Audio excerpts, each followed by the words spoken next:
नमस्कार बच्चों, स्वागत है आपका अपने YouTube चैनल हरियाणा सेंट्रल पर। CET जी का जंजाल बन चुका है सरकार के लिए भी और बच्चों के लिए भी। मतलब सरकार को इतना समझाया माननीय चेयरमैन भोपाल सिंह खत्री जी को इतना समझाया, लेकिन कोई जू तक नहीं रेंगती इनको।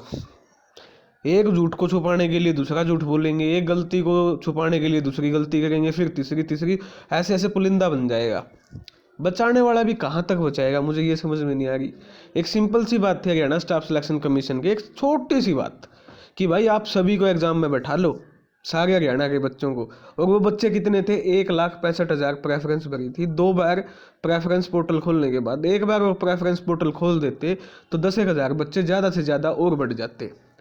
इन बच्चों को एग्जाम में ना बिठाना, मैंने पहले भी बहुत बार लगातार आवाज़ उठाई है। 2 ही कारण हो सकते, या तो हो सकता है अहंकार या हो सकता है भ्रष्टाचार। ये आवाज़ उठाई, अब सरकार क्या है फंसती जा रही है। अभी मैंने वीडियो बनाई थी थोड़ी देर पहले, उस फैसले पे मैं पूरा इसका आपको डिटेल एनालिसिस बताएंगे कि क्या ये मामला था, क्या था। अब इसमें हुआ क्या कि हमारी जो कोशिश है, जो आपकी CET संघर्ष क्वालिफाइंग समिति है, या जो एडवोकेट है हमारे अंकुर सिद्धार्थ जी, जो बच्चों के एडवोकेट हैं, जो हरियाणा के जो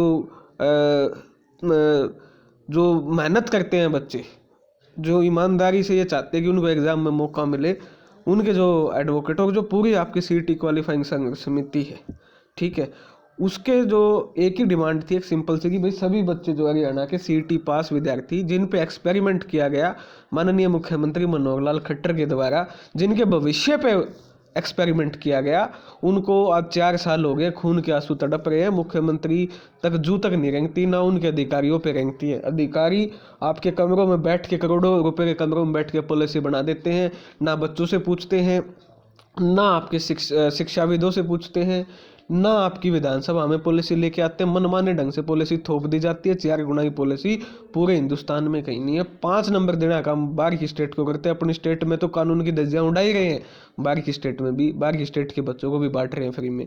हरियाणा का बच्चा बाहर का फॉर्म नहीं भर सकता। ये सारी बातें समझा ली, आंदोलन किया, प्रदर्शन किया, क्या कुछ नहीं किया। अब जो आज कल 4 तारीख को सुनवाई थी, उसमें फैसला क्या आया? उसमें ये निकल के आया कि कोर्ट ने, आपकी जो एडवोकेट रितु बारी जी, एक्टिंग चीफ जस्टिस, उन्होंने बोला कि भाई आपने जो ग्रुप नंबर 56 है उसमें 6,419 पोस्ट हैं, ठीक है, ग्रुप 56 में, और 37,657 समथिंग अबाउट लिखा है यहाँ, इससे भी ज़्यादा है, लगभग 38,000 के आसपास, 39,000, 40,000 के आसपास कैंडिडेट है। तो उन्होंने कहा कि आपको कैसे बुलाई इन कैंडिडेट को, पोस्ट एडवर्टाइजमेंट हुई है उसके अनुसार मुझे समझाइए कि कौन सा तरीका आपने लगाया। और जो रिवाइज रिजल्ट है, जो सिंगल बेंच ने बोला था, वो रिवाइज रिजल्ट निकाल के लेके आइए। अब ये बात बोल दी उन्होंने, ठीक है। अब 6,419 पोस्ट है, तो 6,419 पोस्ट का अगर ग्रुप, अब देखो आप, हरियाणा स्टाफ सिलेक्शन कमीशन अब कर क्या रहा है, ठीक है, आपका ग्रुप के 4 गुना बुलाता है वो, तो ग्रुप का 4 गुना अगर 56 ग्रुप में लगाएंगे तो उसमें होता है 9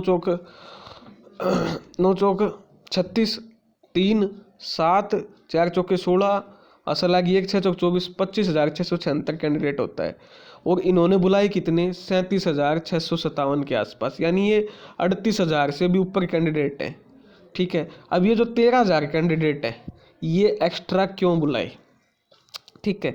अब इसका जो जवाब है 13,000 कैंडिडेट, क्योंकि आप जब ग्रुप के अगेंस्ट बुलाओगे तो फिर आप कितने कैंडिडेट बनते हैं? 25,000 बनते हैं, ठीक है। लेकिन आपने 13,000, और 56 ग्रुप आपको याद रखना पड़ेगा, वो ग्रुप है जिसमें 29 अलग अलग प्रकार की पोस्ट हैं, यानी इन 29 जो पोस्ट हैं इनकी क्वालिफिकेशन अलग है। उदाहरण के तौर पे कानून गो की जो पोस्ट है, उसके लिए सिर्फ और सिर्फ आपका कौन एलिजिबल है? कानून गो के लिए जो पहले ही पटवारी लगे हुए हैं। फीमेल सुपरवाइजर की पोस्ट है, उसके लिए कौन एलिजिबल है? फीमेल सुपरवाइजर के लिए ओनली फीमेल एलिजिबल है। लेकिन अभी इन्होंने, आपने देखा होगा, male group number, male MPSW के इन्होंने फॉर्म उठा ली, किसमें? फीमेल MPSW में। जब इनके पोर्टल पे यही डिस्क्रिमिनेशन नहीं है कि मेल और फीमेल जेंडर में ये डिस्क्रिमिनेशन नहीं कर रहे हैं इनका पोर्टल, तो आप अंदाज़ा लगा लीजिए जब वहाँ पर फीमेल सुपरवाइजर की पोस्ट थी तो उसमें इन्होंने कौन कौन बुलाया होगा, खुद अंदाज़ा लगा लीजिए। फीमेल जेंडर ही अलग, उसकी अलग कट ऑफ नहीं लगाई, ठीक है। अब जो मैडम है उसने डाटा मांगा है आपकी जो चीफ जस्टिस है 6419 का विद रिवाइज रिजल्ट कि भाई आपने 38,000 कैंडिडेट बुलाए कैसे, क्योंकि यहाँ तो 25,650 के आसपास कैंडिडेट बैठते हैं, आपने जो 13,000 कैंडिडेट है किसके फालतू बुलाए। अब जो इसका जवाब HSSC ने दिया है ये आपका नेशनल जो कमीशन है उसमें आपका ये दिया था, national commission for scheduled commission, national commission for scheduled NCSC में ये जवाब दिया था। और जो NCSC में जवाब दिया था इस पे केस लगा था कि भाई आप डिस्क्रिमिनेशन हो रहा है कास्ट बेसिस पे। और यहाँ पर बड़ा चौंकाने वाला मामला निकल के आया है। आप एक चीज़ आपको समझनी पड़ेगी, ये क्या है आपका शॉर्ट लिस्टिंग टेस्ट है। ठीक है, क्या है short listing test. Short listing का मतलब है जनरल की 100 पोस्ट हैं तो जनरल की पॉलिसी के अकॉर्डिंग 4 गुना तो 400 कैंडिडेट बुलाई। यहाँ मुझे बताओ किसके साथ डिस्क्रिमिनेशन हुआ, किसी के साथ नहीं हुआ। क्यों नहीं हुआ? क्योंकि 100 पोस्ट थी, 100 का 4 गुना 400 आ गई। 100 ही पोस्ट कितनी है? SC की हैं, तो SC के कितने बुलाए? 400। 100 ही पोस्ट थी तो 4 गुना SC के भी 100 बुलाएंगे। अब यहाँ 100 ही पोस्ट किसकी थी? BCB की, तो यहाँ भी 400 बुलाए। अब BCB की पोस्ट 40 है और कैंडिडेट 4 गुना बुलाए हैं तो 4 चौका 16 160। और SC की पोस्ट कितनी है? 20, तो SC के कैंडिडेट कितने बुलाए? 80। जिस कैटेगरी की जितनी पोस्ट होंगी उतने ही कैंडिडेट शॉर्ट लिस्ट होंगे। अब ये कौन सा तरीका है कि जी हम जनरल की सीट ज़्यादा है तो हम बाकियों के कैंडिडेट बाकी 2 कैटेगरियों की कट ऑफ को भी डाउन रखेंगे। तो इन्होंने HCSC में नेशनल जो शेड्यूल कमीशन उसमें कहा कि हमने जो है आपका जो कट ऑफ है BCA BCB की, SC की कट ऑफ 61 थी, BCA की 65 थी और इसकी 68 थी BCB की, और इसकी थी घटा के हमने इसकी 65 कर दी। किसकी? BCB और EWS की। ये खुद हरियाणा स्टाफ सिलेक्शन कमीशन ने माना। ठीक है, 4 टाइम कैंडिडेट में कह रहे कि हमको प्रॉब्लम आ रही थी 4 टाइम कैंडिडेट में इशू करने में। ठीक है, तो हमने जनरल के बराबर, जनरल से आपका क्या है कट ऑफ ज़्यादा नहीं जाने दी। अब कौन हो भाई तुम्हारी औकात क्या है?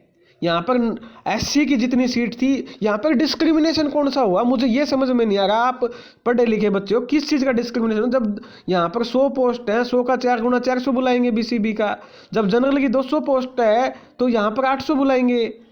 तो डिस्क्रिमिनेशन क्या हुआ? डिस्क्रिमिनेशन उल्टा ये डिस्क्रिमिनेशन हुआ, नंबर ऑफ जो कैंडिडेट हैं जो आपके रिजर्व्ड कैटेगरी के हैं वो आपके बढ़ गए। और किस किस कैटेगरी के बढ़े? EWS और BCB के, SC के, BCA के, PWD के, ESM के उतने कैंडिडेट रह गए। ठीक है, ये सबसे बड़ा मामला निकल के आया। भाई ये शॉर्ट लिस्टिंग टेस्ट है, जितने कैंडिडेट जिस पोस्ट के अगेंस्ट होंगे उतने ही बुलाए जाएंगे, इसमें कट ऑफ कम करने का कोई औचित्य ही नहीं है। ठीक है, अब इतना कर दिया HSSC ने ये दिया। उसके बाद ये केस चला। अब क्या हुआ? फिर आता है PGT का मामला। PGT गणित के 250 पदों की भर्ती पर लगाई रोक। एकल पीठ ने भर्ती को आगे बढ़ाने पर लगाई थी रोक। इसमें याचिका ने क्या लगाया ये मैं बताता हूं आपको केस। याची ने सामान्य श्रेणी वाले से अधिक अंक होने के बावजूद चयन न होने का आरोप लगाया। ये देखिए भाई, मैं आपको समझा देता हूँ, अब आपको असली कहानी समझ में आ जाएगी और कितनी माटी पलीत होगी HSSC की कोर्ट में वो भी मैं समझा देता हूँ। महेंद्रगढ़ निवासी प्रमीला ने कहा कि उसके सामान्य श्रेणी की कट ऑफ लगी 38.04 पे। ठीक है, सामान्य श्रेणी में जिनके अंक थे उनका चयन किया गया। 4 श्रेणीवार 4 गुना पदों पे शॉर्ट लिस्ट किया गया, यानी जिस कैटेगरी के जितनी पोस्ट थी उसके 4 गुना करके आपकी मेरिट सूची बनाई गई। अब जो ये प्रमीला थी इसके नंबर थे 42।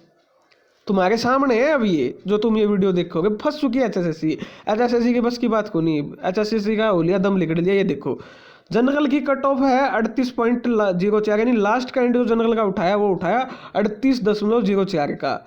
उसके बाद जो ये प्रमिला है BCB का की जो कट ऑफ है वो है 41.85। ठीक है, यानी इसकी थी 42 कट ऑफ। इसका नंबर को नहीं आया क्योंकि BCB की कट ऑफ क्या थी? 4 गुना हिसाब से ज़्यादा थी और इसके नंबर थे 41। तो इसने केस कराया कि भाई हरियाणा स्टाफ सिलेक्शन कमीशन में जब कट ऑफ घटा के 70 से 65 की जाती है तो हमारी भी कट ऑफ घटा के क्या नाम है BCB की आपके जनरल के बराबर की जाए और मेरे को मौका दिया जाए। ठीक है, तो इन पे क्या किया कोर्ट की जो सिंगल बेंच थी, कोर्ट की सिंगल बेंच ने आपका प्रोमिला के पक्ष में फैसला सुना दिया और बोले कि भाई इस भर्ती पे रोक लगाओ और जो कट ऑफ है 41.85 उसको घटा के 38 पे लगाओ, यानी जनरल के बराबर करो। ठीक है, सिंगल बेंच में ये केस जीत जाते हैं। लेकिन असली गेम यहाँ से शुरू होता है। जब ये सिंगल बेंच में जीत जाते हैं तो सरकार जाती है डबल बेंच में। यही केस है आपका HPSC डबल बेंच में सरकार जाती है। बलदेव राज महाजन होते हैं, रितु बारी जी जस्टिस होती हैं। और इसमें ये केस क्या बोलते हैं, prayer in this appeal is for setting aside the अंतरिम ऑर्डर डेटेड, जो आपका 11 तारीख को पास हुआ था, CWP case number 23/917। The state has come up against the order, जो स्टेट है यानी सरकार अगेंस्ट में आई है। किस ऑर्डर के? 11 तारीख को जो ऑर्डर पास हुआ था। 11 तारीख को क्या ऑर्डर पास हुआ था? 11 तारीख को ऑर्डर पास हुआ था BCB की कट ऑफ को घटा के जनरल के बराबर किया जाए। सरकार उस फैसले के खिलाफ आई है, ये साफ लिखा हुआ है। Whereby after hearing the main case an अंतरिम direction has been given to Haryana public service commission to postpone the subject knowledge test. ये आपके सिंगल बेंच ने कहा था कि भाई सब्जेक्ट नॉलेज टेस्ट को पोस्टपोन करो जब तक आपकी सुनवाई नहीं हो जाती, क्योंकि आपको घटानी पड़ेगी कट ऑफ।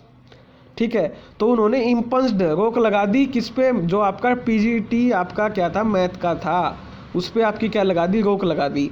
ठीक है, mister Mahajan stated that the petitioner Promila can participate provisionally. Mister Mahajan जो है ना वो आगे जाते हैं, आगे जाके कहते हैं प्रोमिला को है ना हम पार्टिसिपेट करवा लेंगे प्रोविजनली एग्जामिनेशन में, और फाइनल डिसीजन बाद में छोड़ देंगे। यानी उसको जो कैंडिडेट है उसको लॉलीपॉप दे दी गई, एक मीठी गोली दे दी गई, एक बार बिठा लेते हैं बाद में निकाल देंगे। The present LPA is being dispose by giving liberty to the respondent. जो प्रेजेंट LPA है उसको डिस्पोज किया जाता है, लगभग केस जीती गए। रिस्पोंडेंट नंबर 1 को petitioner in the main writ petition on the statement made by the advocate general Haryana that she can participate in the subject knowledge test में वो बैठ सकती है। एडवर्टाइजमेंट नंबर PGT मैथ और रेस्ट ऑफ हरियाणा कैडर में provisionally subject to final decision, तब तक final decision नहीं आता। Copy of that order to learn decision दी जाती है। ये आपका फैसला आता है। मतलब जो आपका सिंगल बेंच का जो ऑर्डर था, उस पर आपका प्रो स्टे दे दिया है। क्या दे दिया? स्टे। और सिंगल बेंच का ऑर्डर क्या था? कट ऑफ को घटा के 42 से क्या करना?